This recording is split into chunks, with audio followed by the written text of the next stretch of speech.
Good morning, everyone, and thank you for joining today's webinar. My name is Natalie Collins, and I am the Manager of Member Relations here at COG. Today, we partnered with SunPower, an associate member of COG, to offer tips and answer questions about the process of going solar. Before we get started, I want to go over the format of the presentation. We'll begin with a 40 to 50-minute presentation and then open it up for questions and answers. We encourage you to ask questions throughout the webinar using the Questions tab at the bottom of your screen. If we cannot get to your questions, a representative with SunPower will follow up with you directly. Throughout the webinar, we will also be asking several polling questions to gauge your understanding and concerns that people may have with going solar. So please click on the answers on your screen when it's time. And lastly, a recording of this webinar will be available upon the conclusion of the presentation. At this time, I'd like to introduce our presenters today. Here today we have Daryl Franks, who is the Area Sales Manager for Commercial Indirect at SunPower. He has over 25 years of experience in both the energy industry and agriculture-related fields, and he has the unique experience to help the ag industry navigate the renewable market. And to give another perspective, we also have Gary McKibben, owner of Red Caboose Winery. Gary is a licensed architect based in Texas who specializes in winery and distillery architecture. He also owns 2 wineries and vineyards and has produced wines using sustainable principles and practices for 14 years. So thank you both for joining us today and presenting on the solar opportunities available to growers with SunPower.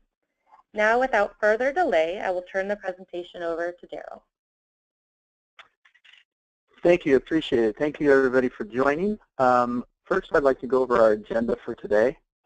We will be going over the business challenges for growers and wineries. Then we'll briefly touch on how and why the wine industry is going solar with some case studies. We'll also be talking about, is solar right for my business? We'll be talking about financial approaches to powering your business and choosing the right partner. And then last, we'll have some time for question and answers. So getting started with the business challenges for wineries and growers.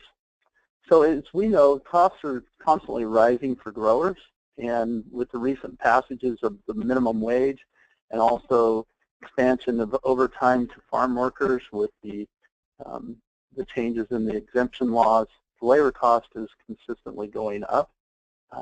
And also with our drought, we're seeing a lot of water restrictions, a lot of issues with causing more need to be pumping water and more challenges with keeping our crops irrigated, keeping the costs down for irrigation.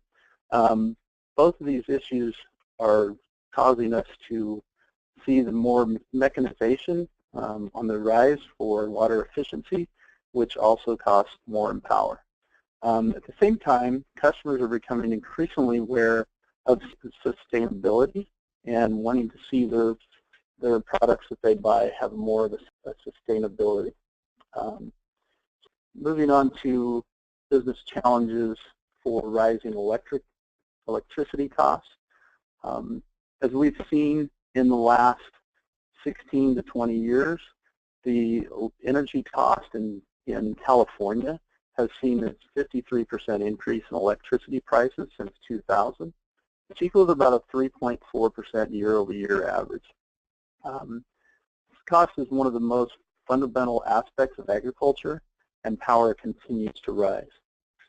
We also see business challenges in the rising water costs as the availability of surface water decreases, and well water usage is increasing, which is also causing agriculture's energy demand to rise.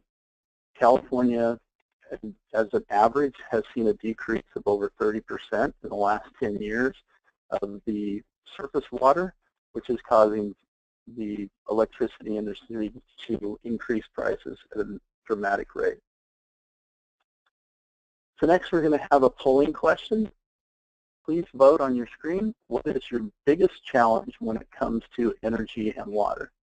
A, water usage, B, high electricity rates, C, energy prices, D, consumer expectations for sustainability.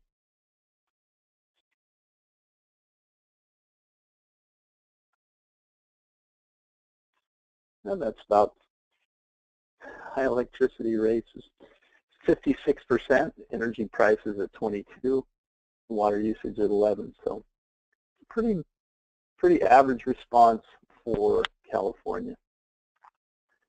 So next we're going to go over how and why the wine industry is going solar. So photovoltaic solar has added value where it's needed the most. Clearly, as is showing in this graph to the left, the states using megawatts of PV installed. As you can see, California is by far one of the largest adopters of solar, and it's typically because our electricity is very high. Also, some of the interesting things that have caused that is also the recent drought in California, which has increased the use of irrigation pumps. Also, California is facing one of the highest electricity rates in the United States. And also, overall ag expenditures rose 57% from 2007 to 2012. Since solar already mitigates high energy costs in California, and it's cost competitive in other states, we've seen that this has been a very good situation for the ag industry. On the next slide, talk more about California wine and ag success stories. These are some case studies that we have seen at SunPower. Some of our customers were currently have switched and some of the benefits that they're realizing. Elizabeth Hills Winery, we installed a 540 kW system on their winery, which over the period of 20 years is going to realize $5.9 million in savings, and we were able to offset 80% of their entire energy usage. Interesting fact about this winery is that we're very space constrained, so the choice to choose SunPower was because of our higher efficiency panels and the ability to get more of their offset and use more of their solar energy than the utility. Also, we see Capscandy Family Winery in Yountville, California, 108 kW system. We're taking a 92% offset of their energy, and we'll save over $800,000 over the 25-year period. Rivermaid Trading, as you can see here, is in Fresno, California, a large cherry grower. They put in a 1.47 megawatt, which is basically 1,400 kilowatts. And they will realize a $13 million savings over 25 years with only accessing 60% of their offset of their utility. And also we see Marlboro Mushrooms, West Grove, Pennsylvania. This is a situation where we've taken 102% offset, and they are no longer purchasing power from the grid. So there's a little difference in sizes, but gives you an idea of what we're looking at as far as some case studies. So now I'd like to hand it over to Gary McGibbon, our architect from Texas and our resident winery expert. Gary? Hello, thank you very much. Appreciate the opportunity to speak about winery design and sustainability. Although I am an architect in Texas, my mother state is California. I was first licensed there when I had my practice in San Luis Obispo, and did my first solar project out there in the late 60s. I'm an advocate of solar because winery design is very suitable for sustainability. The name of the game in winery design is keep your building cool. There's a lot of ways you can do that using sustainability to mitigate the ultraviolet that's coming from the sun. That's the enemy in solar design or winery design. So shading coefficient, site orientation, thermal mass, geothermal, all of these things that are sustainable incorporate excellent design and winery. So if you haven't designed your winery yet, or you're thinking about designing your winery, site orientation is free. Put your building on your site with the sun. This will give you maximum shading coefficient. It'll also give you maximum solar exposure. So you want to orientate your building properly on the site. Second thing is if you can go use thermal mass and go into the earth and use the earth to help cool your building, you're also reducing your electric load by doing that. So all of these sustainable thermal mass ideas and geothermal ideas indirectly reduce your electricity load and validates solar. So then once you put solar on your building, you have made an incredible investment and lowered your operational costs. Now, being in Texas, we have an incredible amount of solar exposure. We cool 9 months out of the year, so we don't have the benefits of the coast of opening our windows and doors and cooling our wineries out at night. We cool 24 hours a day for about 9 months out of the year. So you can see the importance of solar for that. It helps our bottom line tremendously.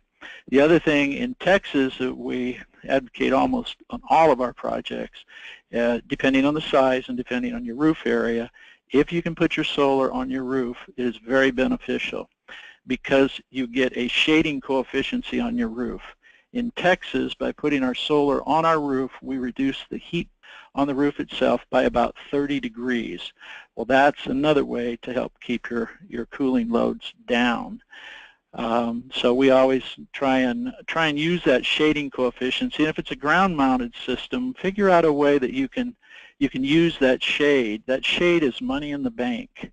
And whether you're parking cars under it, equipment under it, or just general storage, see if you can use that shade to your advantage. We also, in the same light, we're really a big proponent of rainwater harvesting. Rainwater is free once you collect it, and you pay for your tanks, and it just keeps going and going. We have a very small winery. We produce about 10,000 cases, and we've got a 10 kW system on our roof, but we keep about 60,000 gallons of water at all times on our property. This also reduces your electrical load because you're reducing your well. So you're not using electricity pump water out of the ground, you're using natural water that you've collected basically for free and using that to irrigate. We are sustainable, we recycle, our geothermal, 100% of our winery is cooled, chilled, and refrigerated with geothermal, and I cold stabilize my wines at 28 degrees using the earth. So it's really a kind of a sustainable concept that wineries, you all have that benefit of using sustainability to your maximum.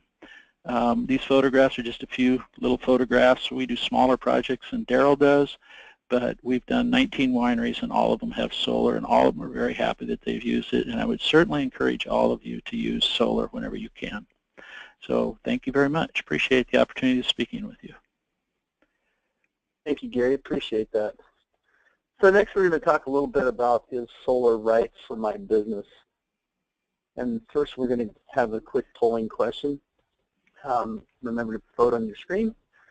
We use a lot of energy for irrigation pumps, hydraulics, and more.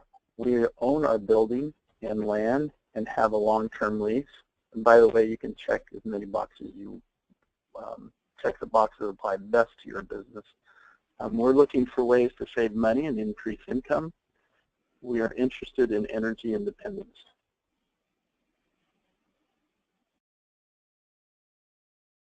It sounds like when you design a winery, it's more towards, you're definitely in the energy independent side of it.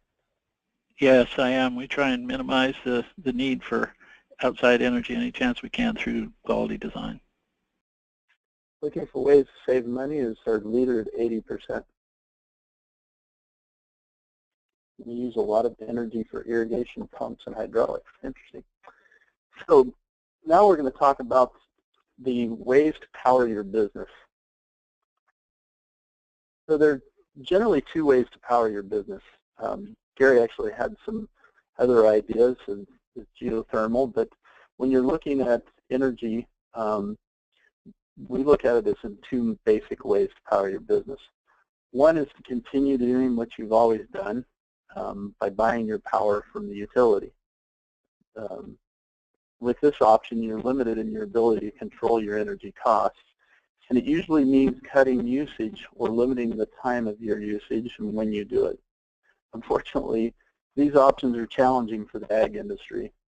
Turns out it's hard to not use power when it's hottest, and that's when the utility wants you to not use their power.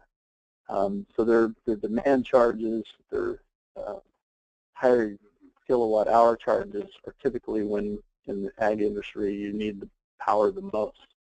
So the other way you can use to power your business is to go solar. Produce your own clean energy, and in doing that you have the ability to eliminate your electricity bill depending on the availability of the site. You can hedge against rising energy costs. You can also capture the tax advantages, and it's something that is sustainable and something that shows that you have a care for the environment, and you can utilize the marketing benefits also of using solar. Next, we're going to talk a little bit about financing options for solar. So in financing, once you've made the decision to go solar, now we need to talk a little bit about how you're going to pay for solar. There are basically three options to paying for solar. One is to own your own solar. You become your own utility provider, so welcome to energy independence. Once you become your own energy provider, the system may be purchased with cash or low-interest loans, or even utilize grants to own with zero down. We'll talk a little bit more about that. But as you become your own solar provider, you are also responsible for making sure that that is maintained to keep its highest efficiency. The other type of option would be to switch to a power purchase agreement. Power purchase agreements, known as PPAs, instead of paying the utility, you pay a clean energy provider a set price for energy generated from your solar system on or off your site. And you can pay zero out of pocket, and you don't actually own the power plant that is on your property. Someone else owns it, they're maintaining it, and you're just buying power. So you pay less for your energy usage, and it's stress-free because you don't have any issues with owning the solar. One of the other ways, and the third way that's predominantly used in California, is leasing a solar power plant. So leasing a solar system is installed on your site. It's typically little to no upfront cost. It's also more of a zero down option. The equipment is maintained by the provider that you're leasing it from. You're reliant on the provider for the system's production. So you have a power plant on your system, on your property, but you're leasing it over a term and typically leasing it to own.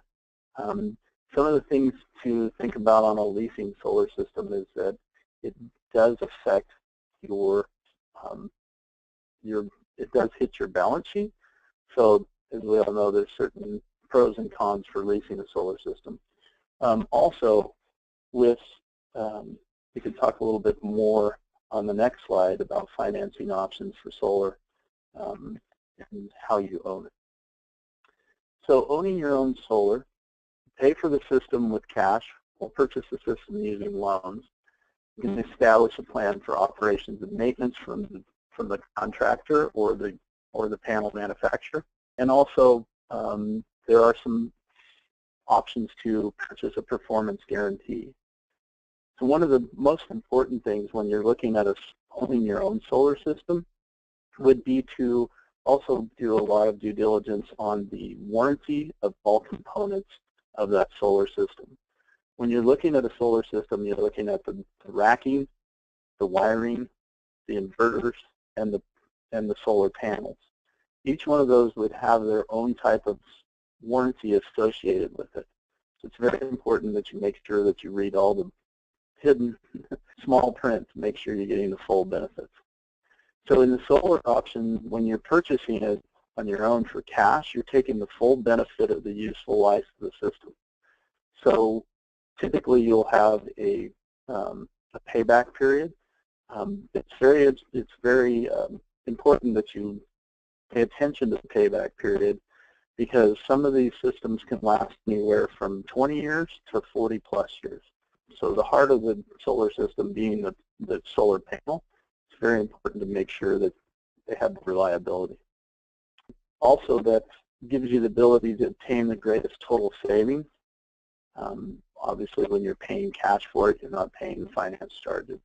And with the solar system, as you're paying cash, you're capturing all the tax credits, which we'll go over in a minute.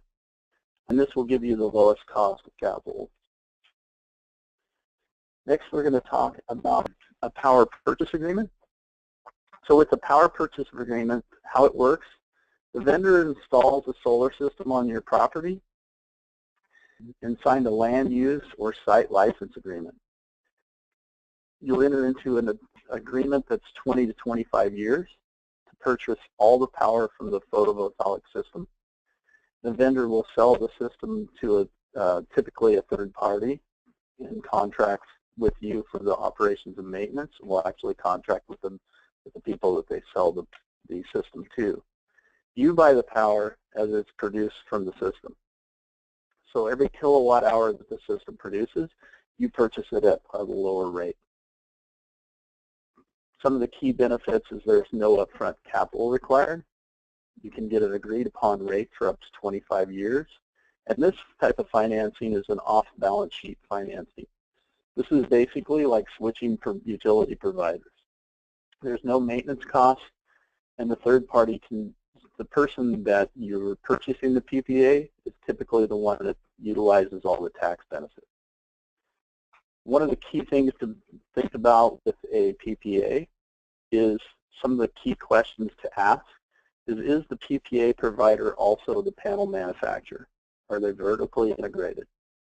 Does the PPA provider have the capital ready to deploy, or are they simply pooling customers before they deploy financing? We do see some PPA providers out there that are actually selling PPAs, and then they'll go and find a financier company and a tax off-taker to then deploy the equipment. This can take a little more time and is a riskier game. Be careful when you're looking at a PPA not to just look at the rate per kilowatt hour in the first year only. It's important to look at the PPA rate over the entire term. Make sure that you're looking at net present value over 20 years when you analyze the PPA rate. So the next option that we'll be looking at is the solar lease. Solar lease is very similar to the PPA. The vendor installs the system, uses a land use or site license agreement. Actually, with the lease, it can be anywhere from 10 to 25 years. And the vendor will typically sell the system to a third party, and you pay a monthly lease payment. There's key benefits is that there's no upfront capital costs. The lender's financing is tailored to agriculture, and the tax credits may be passed on through lower lease payments. Agriculture clients have a financing advantage due to farm credit. There's some low interest ag rates through farm credit. You can actually get some leases with a negative interest rate, and it's unique in the financing of solar. There are some challenges in the architecture of those loans or leases, and they're definitely worth investigating, but every business is different, and finding out the advantages or disadvantages of the farm credit leases is relatively simple. Once again, whenever you're looking at a lease, it's very important that you investigate the rate of degradation for the solar panels, so how much they lose their power over a period of 20 years, and make sure you don't look at the first cost only. Make sure that you always look at a 25-year or 20-year net present value. Next, we're going to talk a little bit about the incentive programs for agriculture. So solar investment tax credit, the ITC, the 30% tax credit for solar for residential and commercial projects. And that is probably one of the biggest advantages for purchasing solar, is being able to take the 30% tax credit. Gary, you sound like you have a little experience with the USDA REAP program. You want to talk to that for a second? Sure, I'd like to. The REAP program is a program that you should all become familiar with if you're going to be doing any kind of sustainability, especially solar. They really like to put their investments into the winery and ag businesses, and the winery is a very suitable and meets all their criteria for applying and qualifying for these REAP programs. I would encourage all of you to at least try to do this, to apply for it. And just one little bit of advice: when you do it, your submission doesn't have to be complicated. Keep it real simple and directly to the point, and you'll probably increase your chances. But we've been very successful on getting REAP grants for my winery projects, so I'd encourage you to do that. Thanks. Thank you, Gary. So one of the other things with advantages with the federal incentive programs would be the modified accelerated cost recovery system, which is tax credits for corporations equivalent to the annual depreciation of the solar system. Interesting to note is that 85% of the total system costs are eligible. The rates are set by the IRS. First year depreciation is generally 20% and gradually decreases to 6% by the 6th year. So next we'll talk a little bit about aggregate net metering. That's a big solar term. That was initiated by the California statute of Senate Bill 594, where agriculture customers can share the utility bill credits across multiple meters and property. How this has an advantage to you is typically where you use the most power is where you have the most production in the tightest space-constrained areas. So some of the things like Gary was talking about earlier, using it on your building, but sometimes you don't have that ability and you have to go to a ground mount system, and now you want to put it somewhere where you have the least amount of value to the land. So what aggregate net metering allows you to do is, if long as you have contiguous properties, you can take a meter that's on a small pump somewhere on the back side of the ranch, and then that can actually defray the cost for the meter where your highest usage is. The solar system does not have to be attached to the meter with the highest rate. Basically what you're doing is during the day with solar and aggregate net metering, you're generating electricity and you're selling it to the utility at the highest possible rate that they charge, which is the day rates. Then that will go into basically a bank account. As you use the power, you draw off of that.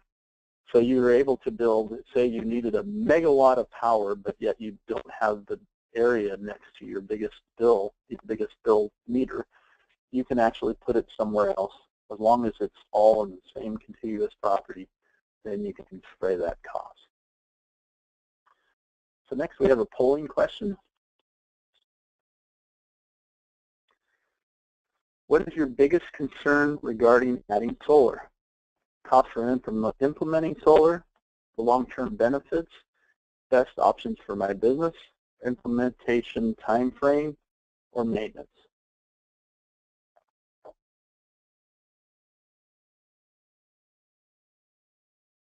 Cost for implementing solar. Imagine that. Well, since the cost for implementing solar is a big concern, let's talk about a little bit about choosing the right partner and how we come up with that cost. In choosing the right partner, SunPower, we're more than just high efficiency. Talk a little bit about SunPower and what makes us a great company and a great choice. First, we're more reliable. We're fundamentally different technology. we're completely different than every other solar manufacturer. We've been in business for 31 years, and turns out all we do is solar. So we've been doing that well. What we've come up with is a different way to do solar. Also, it's important that we have more peace of mind. We have the industry-leading warranty that's completely different than anyone else's warranty. More bankability. We're backed by a solid, financially sound company. SunPower is unique to most other solar manufacturers because we're in 44 different countries. We also do large utility power plants. We have the world's largest utility power plant, which is 579 megawatts down in Central California, which powers relatively 400,000 homes in Southern California. The power plant was bought by Berkshire Hathaway's Mid-America. So we have the ability to, we're very large in commercial distributed generation, we're very large in residential, we're also one of the largest utility power plant companies. So we have the diversity, and also we're in 44 countries, and we're backed by Total, which is the 11th largest company in the world. The fourth part of our value proposition is more power. So we give you a better return on your investment. More power meaning we produce 20% more power in the first year than any of our panel manufacturers. And over 25 years, we will produce 61% more power in the same space. So lower degradation, better design helps to guarantee that we produce more power. So next we'll talk about the ag industry and why we're an ideal partner with the ag industry. As you can see from this slide, as I talk about the fact that we produce more power, if you look at the roof space on this building, one showing SunPower, on that building we put 515 kilowatts, where a conventional solar panel would be 350 kilowatts. So how do we do that? With fundamentally different technology. The key differences between us and most others is that we have a solid copper foundation on the back of our cell. So one of the key differences with that is most people have a silver paste gridded on the front of the cell. The challenge with that is two things. One is it actually blocks the silicon, and come to find out, shade is a challenge for silicon. So with our copper foundation, it doesn't block any of the silicon and gives us a higher energy and a higher ability to capture the energy from the sun.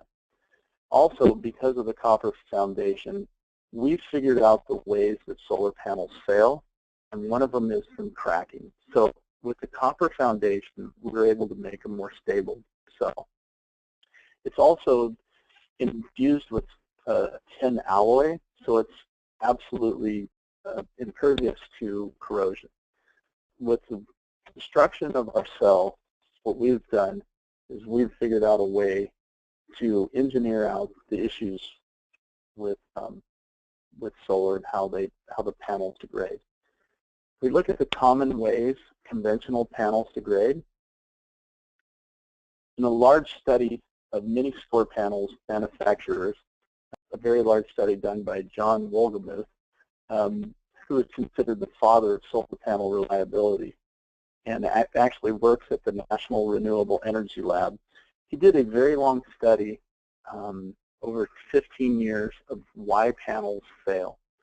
And these are just the two key reasons are cell or interconnection breaks and corrosion. So when we looked at this, SunPower has worked over the last 31 years, and with our 600 plus patents, we've come up with ways to engineer out corrosion, the effects of corrosion, the cell or interconnection breaks, the output leads, and all these other systems. We're constantly working on making our panel more durable. So speaking to the next slide, we look at superior durability.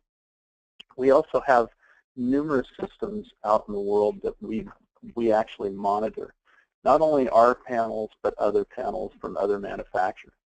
The data that we captured from that, we actually hired several large engineering firms like Black & Veatch, BW, and they have studied all of our systems out there. And what they've shown that SunPower modules provide 6 to 15% more energy than a conventional panel, and our degradation rate is a lot less than most of our competitors.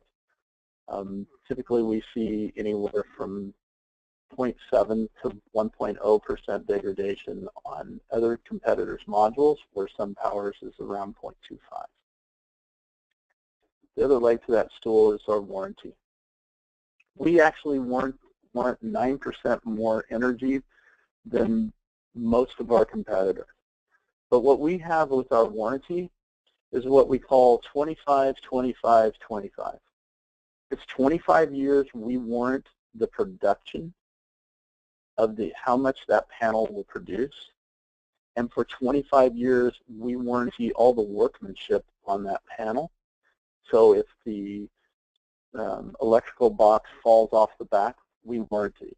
If the cells crack, we warranty it.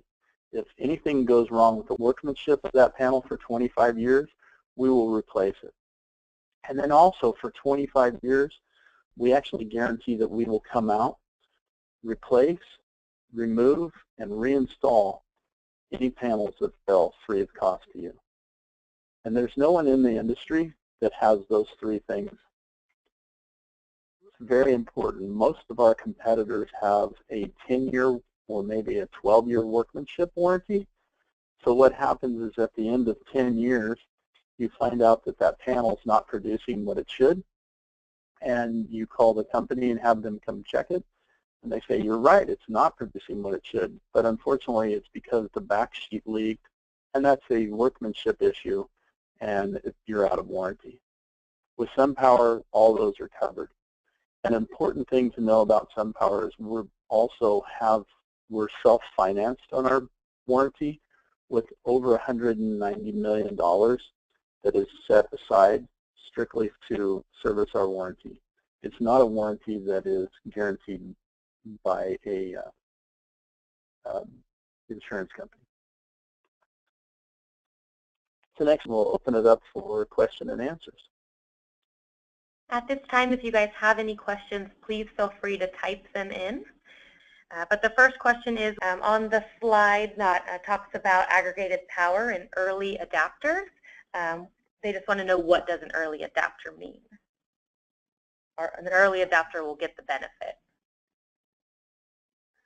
So the interesting thing about that is that there is a 5% cap on net metering, aggregate net metering, which means that the utility only has to have 5% of their customers on this. There's been some changes in the law, but early adapter meaning that it is a limited pool that can use aggregate net metering. So the faster you get on, the faster you're going to be the one that's in that pool.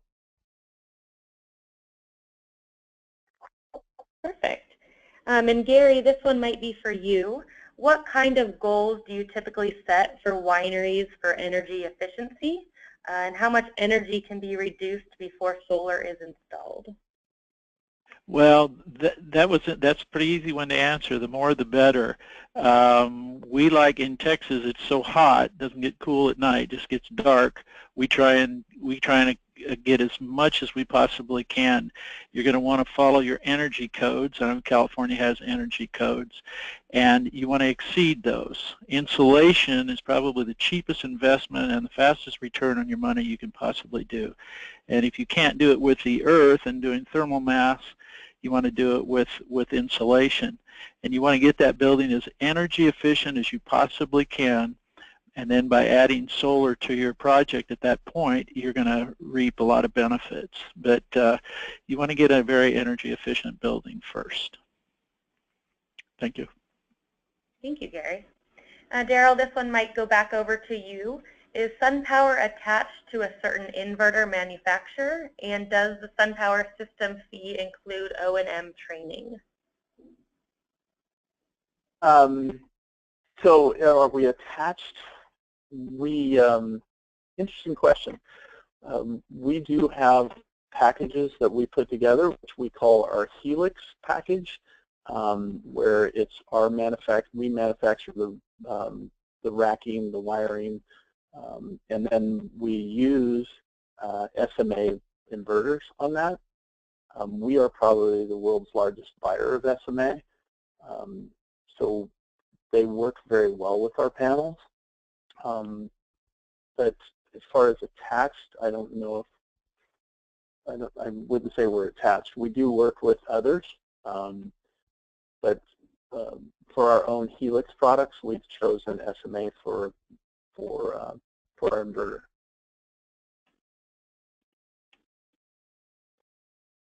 Okay, perfect. I just want to remind everyone we do have a few more questions, but if you do have any questions, please feel free to type them in. Daryl, this one's kind of going back to the liability on solar and asking how much liability does the landowner take on upon completion?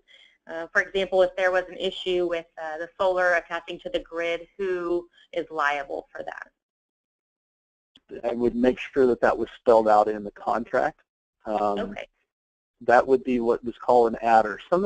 Most of our dealers, SunPower, we use a dealer channel as our go-to-market. We also do direct. We sell with our own sales team, but with our dealers, we make sure that they are very clear on what an adder would be. And like I said before, we are 95% of the time we are very accurate on what it's going to cost to interconnect with the grid, because we do summary looks before we even propose that. And typically we'll have a proposal. We'll show you what we're a pro forma of what we think, and then we'll actually go out and do a full assessment. And then before we get completely started, we will make sure that it's very well known. But typically, depending on whether or not it's a cash sell or it's a PPA. If it's a PPA, once we do our background and our due diligence, we sign that PPA, and if it costs $10 million to hook it up, we have to. The liability is on us. If it's cash, the liability would be on you, but we would make sure that you are clearly know what that liability is. Does that make sense? I hope that makes sense. I think so. And if anybody still has additional questions on that topic, please feel free to send them over and we will get those answered for you. Seeing no other questions, I'd like to thank everybody for joining us on the webinar today. Once again, if you have any additional questions, please give us a call or send them in. So thank you for joining us. Thank you. Thanks.